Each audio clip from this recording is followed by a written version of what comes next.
WJBF, your home for memorable entertainment.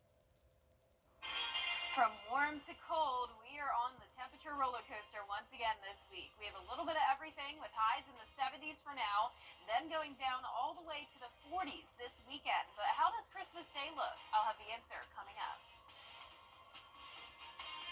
Now at 10, North Augusta continues to make progress in cleaning up debris. What city leaders are saying about that process. Plus, lawmakers in the Palmetto State once again pushing to make a hate crime law in South Carolina. More on their efforts. And bringing the Christmas spirit to families in need. What one charity is doing to help. Your news at 10 starts now. Live from Television Park, this is WJBF, News Channel 6 at 10 on MeTV. Good evening, everyone. Thank you for joining us on this Monday, December 16th for your news at 10. I'm Graham Lee. Thank you so much for joining us. Coverage you can count on begins with more updates on recovery efforts from Hurricane Helene. Tonight, North Augusta city leaders providing their most recent update at their city council meeting. Take a look.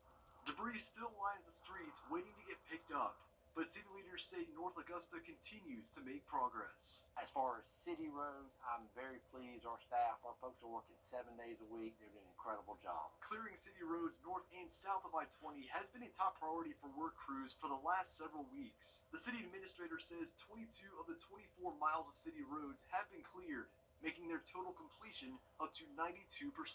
I think we've got a real chance of getting this first pass through all of our city roads before Christmas. City leaders also discussing next steps to take care of the Greenway in Living History Park. 2 weeks ago, runners in the Palmetto Peach Race had to adjust to modified routes as 3 to 4 miles around the Greenway were changed. While it is now passable from end to end, it's not quite ready to open back up. R&R is an incredible job, and we are really close. Not ready to announce anything, but I mean, we are making huge progress. I think in the next couple weeks, I think we will be making huge strides in the Greenway where hopefully we'll be able to do some things. We have already pulled one crew from the Greenway to start working in the parks, and I'm not sure where Living History sits as far as priority, but I know we will get to it. At last week's recovery update meeting, Augusta city leaders told the public they anticipate to get all debris picked up by February 1st. While there's not a target date for North Augusta, city leaders say they expect to get back to normalcy in the next few months. So I think we've made great progress. It's still not where we need to be, but we are getting close. And City Council will take a break for the Christmas holidays, and they'll meet once again on Monday, January 6th. Time now for our first check of the forecast. Chief Meteorologist Jenna Petracci is standing by. Jenna. Well, Graham, it was a pretty mild day here in Augusta. We're definitely seeing a bit of a warming trend. Today's almanac shows that we started out with temperatures in the 40s, and then we rose all the way into the upper 60s this afternoon. You can see that now, 46 this morning, so around 10 degrees warmer than normal in the afternoon, and then we had a high of 67, putting us 6 degrees below normal, or above normal. Our Terry Lambert Hyundai Skyview cam now in Waynesboro, showing a nice dry night. We do have some clouds moving in, but for now it's still mostly clear. We're sitting at 51 degrees, a little bit chilly out there with a northwest wind of 5 miles per hour. Dew point of 50, visibility poor at 7 miles. So tomorrow morning expect some poor visibility as we will have some dense fog around as well. Satellite and radar not showing much going on though. Definitely no rain for now. Temperatures are anywhere from the upper 40s through low 50s. So it is chilly, like I mentioned, but overall definitely warmer than normal for this time of the year. We'll be nowhere near freezing tonight. And tomorrow's high is 73 degrees in Augusta, feeling more so like a spring-like day rather than winter. And tomorrow morning, notice we'll be at the 50-degree mark at 8 a.m. with that dense fog until around 10 a.m. Temperatures warming up to the low 70s in the afternoon. The 3-day forecast showing the warm temperatures lasting through Thursday, but then starting on Friday, we'll have a big cool down. And then the first day of winter comes on Saturday, and it will definitely be feeling like it. But first, we also have some rain to get through. I'll have a look at your futurecast for that coming up, but back to you, Graham. All right, Jenna, thank you. We now know the identity of the person accused in a deadly shooting at Fort Eisenhower. 25-year-old Travian Landry has been taken into custody and is charged in the murder of U.S. Army Sergeant Andre Stewart Jr. It happened just before 8 a.m. Saturday in a family housing community on the base. The Army says Stewart joined in 2019 and served as an active duty as a human resource specialist. A detention hearing for Landry is expected to take place on Wednesday. South Carolina lawmakers are set to once again take up city leaders will take part in another town hall meeting on Hurricane Helene. It comes after they held a meeting last week after FEMA extended the reimbursement time for the city's debris cleanup. Instead of 90 days, Augusta has 120 days to clean up for a chance at 100% reimbursement. The total damage is estimated to be around $30 million. Tomorrow's meeting begins at 6 p.m. at Diamond Lakes. Also tomorrow, Columbia County school leaders will hold a board meeting that was rescheduled from last week.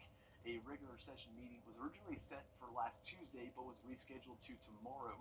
The meeting will begin at 5:30 p.m. at their location on Hereford Farm Road, and it is open to the public. If you can't make it, you can live stream it on the school's website. Road work is continuing in Columbia County this week. Contractors will continue widening Furious Ferry Road, so a temporary lane closure will be on Anderson Circle at Furious Ferry. Weather permitting, work will last until Friday from 9 a.m. to 2:30 p.m. Drivers are also advised to take an alternate route if possible. A generous donation is providing Christmas gifts to a dozen families at the Children's Hospital of Georgia. Cure Childhood Cancer is a charity founded nearly 50 years ago, and it is dedicated to curing cancer in children. This morning, organization members made a stop in Augusta to donate toys for children battling cancer and their families staying at the Children's Hospital. According to them, the effort means so much this time of year.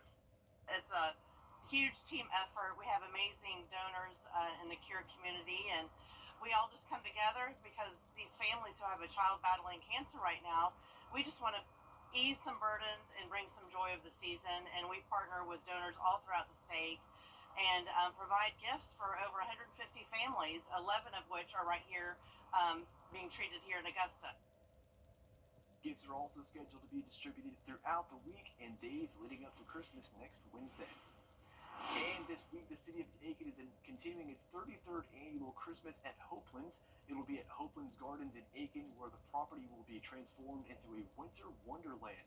Guests, along with their friends and family, can stroll through the gardens, taking in the sights and sounds of the holiday season. There will be also refreshments and live entertainment. The event will be open each day from 6 to 9:30 p.m. until December 23rd. Warmer temperatures starting tomorrow, but then a big cool down by the weekend. All the details when we return.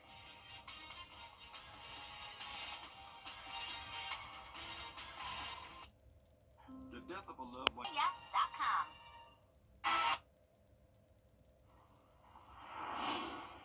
Welcome back. You're taking a look at now wild winter weather creating issues across the U.S. A major ice storm prompted temporary closures for parts of Interstate 80 in Iowa and Nebraska. Parts of upstate New York are also still digging out from more than 2 feet of snow. And in California, a storm system spurred what is believed to be the first ever tornado warning in San Francisco. That storm also caused power outages for more than 200,000 people. Now, your most accurate forecast with WJBF Live 5/6. Well, here in the CSRA, definitely no snow or no storms, but we do have some dense fog to worry about tonight through tomorrow morning. Dense fog advisory has now been issued for the county shaded here. That includes Columbia County. Visibility down to 1/4 mile or less. So it is going to be our northern counties dealing with the worst visibility tonight. Notice we're already seeing the fog in places like McDuffie County. Visibility down to 0 miles. And here in town, it's really not looking too bad, though. On our Terry Lambert Hyundai Skyview Cam, this is a view from Wellstar MCG Health. Visibility in Augusta just down a few miles to 7.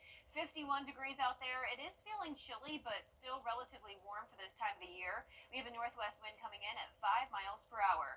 Upper 40s with that dense fog in Washington. 50 in Thompson, 52 in Wrightsville. Sylvania, you're at 54. Aiken right at 50 and 48 as well in Saluda. You can see a warm front to the north of us. That means we're warming up tomorrow. And there is a cold front out to the west with scattered showers and storms in Tennessee. And that stretches all the way into Mississippi with some active weather going on. Now, this cold front's actually going to fall apart, but we'll soon have another cold front behind it. And this will bring in some warm and moist air ahead of it, followed by the chance of rain and storms by Wednesday evening. But in the meantime, tomorrow it will be a dry day. Fog in the morning with some clouds through the afternoon. Then by the late afternoon and early evening, sunshine as we warm up into the 70s, going with a high of 73 Tuesday and Wednesday in Augusta, then dropping down to the 60s near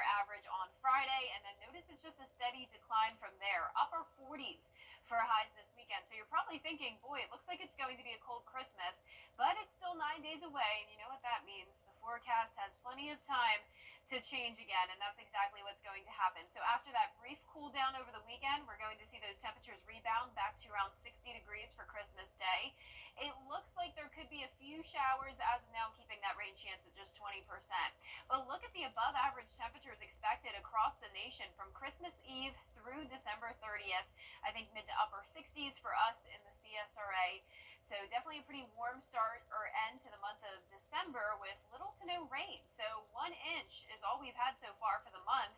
40% chance of rain on Wednesday, but notice the rainfall totals are pretty much under a tenth of an inch. So this will not be a big rain event for us.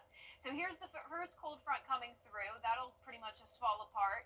Clear skies by tomorrow night, then more fog and clouds Wednesday morning with that secondary front coming in.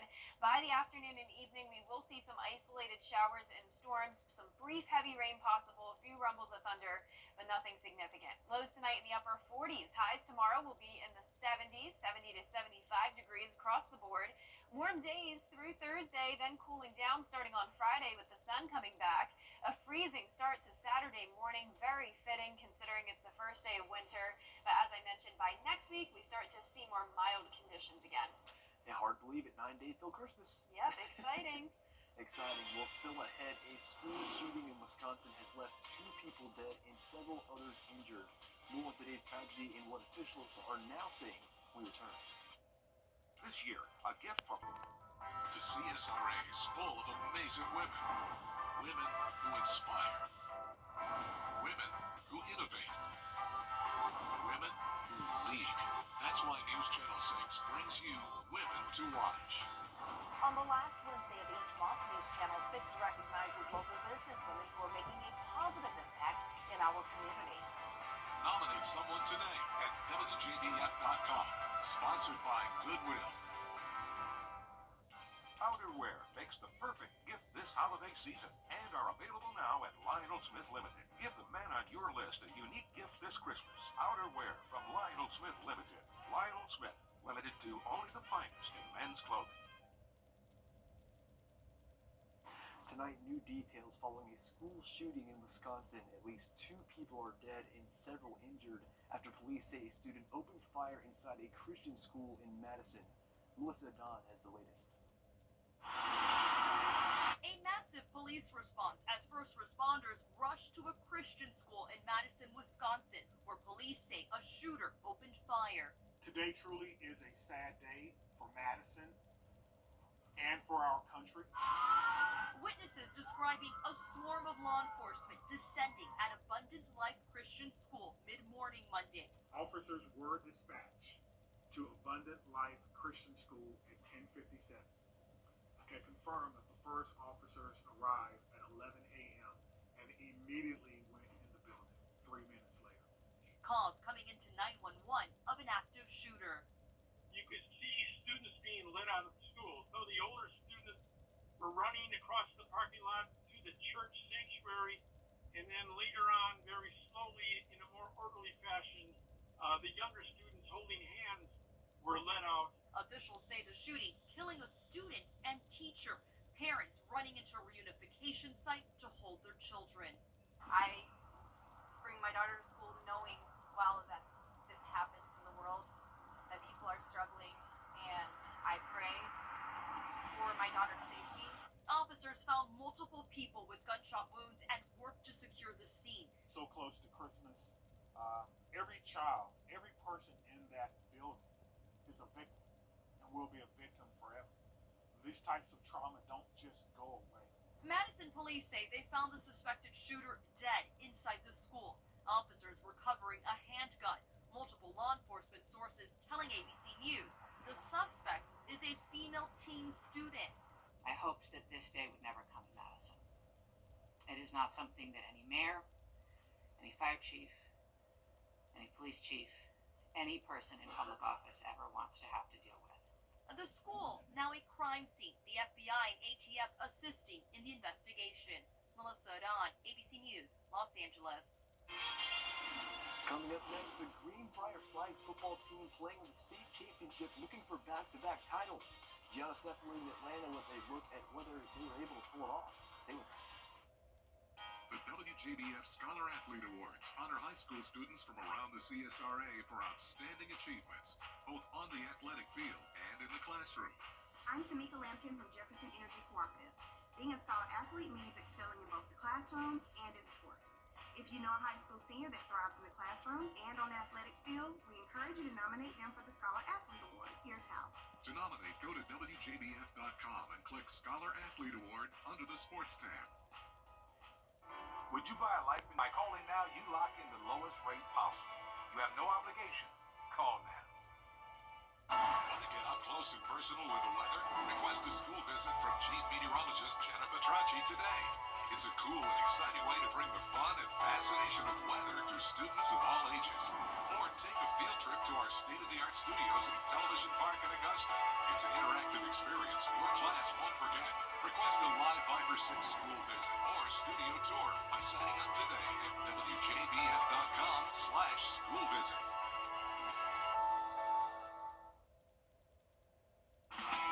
Now, WJBF sports coverage you can count on. We welcome you inside Mercedes-Benz Stadium for the Georgia High School Association State Championships. The Greenbrier Wolfpack just finished up their state title game in flag football, taking on North Oconee High School. The Lady Wolfpack trying to go for back-to-back flag football state championships, and from the very jump, Greenbrier was clicking on all cylinders. Senior quarterback Kenzie Horton had no trouble finding any of her receivers all game long. In the first quarter, she finds Alea Silver, who breaks a few tackles and makes quite a few defenders miss, and that sets up Carrington Myers' red zone touchdown to take a 6-0 lead, and that would be the same score at halftime. Then, in the third quarter, they take a 12-0 lead with a deep pass to Mamie Kate Pangel as she celebrates with her teammates in the end zone. And then for the cherry on top, the final score of the game comes in the fourth quarter, where Horton hits Maggie Pangel over the middle, and Greenbrier goes back-to-back, beating North Oconee High School 18-0. A lot of experience, got a great quarterback. Coaching staff, offensive coordinator, defensive coordinator, they did a phenomenal job preparing our team. When our defense is prepared like that, it's just a tough team to beat. Honestly, I'm overwhelmed. It's a lot right now. It's going to set in later for sure on the bus ride back, and we're all going to feel it, but it's just amazing to be able to do it with a great team and great coaches. Our chemistry, everything, we're like sisters with each other. But it's just such a special bond that we have, and I couldn't want anything more. Another one of our local teams will be right back here at Mercedes-Benz Stadium. The Burke County Bears are looking to win their state championship game.